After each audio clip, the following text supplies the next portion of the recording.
Jun, serius ah? Ah. Assalamualaikum. Okey. Hari ni aku datang, satu customer aku datang buat food service. Okey. Kalau setiap food service yang kita buat, kalau tukar penapis udara ni, ini yang wajib kita buat. Wajib cuci dalam tu, kadang-kadang ada habuk, ada pasir-pasir halus yang boleh buat sumbat. So, penapis udara yang baru kita dah mark tu dah ada tarikh Mak. Dah ada tarikh dah. Satu lagi, mai, aku nak cerita sikit lagi. Sikit lagi aku nak cerita. Ni van ni buat lama. Kadang-kadang kena kira tau. Dah berapa km jalan sehari, sebulan, 2 bulan, 3 bulan ni.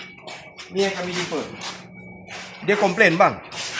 Van saya ni gia payah masuk bang. Kau tengok minyak dia. Minyak kat dalam ni pun aku rasa seliter pun tak sampai. So kalau dibiarkan apa jadi? Jahanam dia bawa ni. Ni minyak gia patut ganti. Tu kata kena kira. Kalau ada leaking bagi tahu.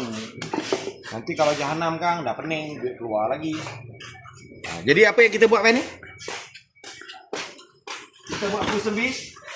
Minyak hitam, minyak pelincir, minyak gia, minyak extra semua kita tukar. Ni Ni kotak penapis udara nampak tu. Kita orang buka.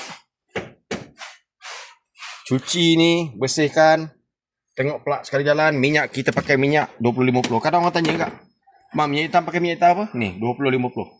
Dakem 3 bulan atau 5,000 wajib tukar. Supaya van korang tak jadi masalah. Okey, jumpa lagi.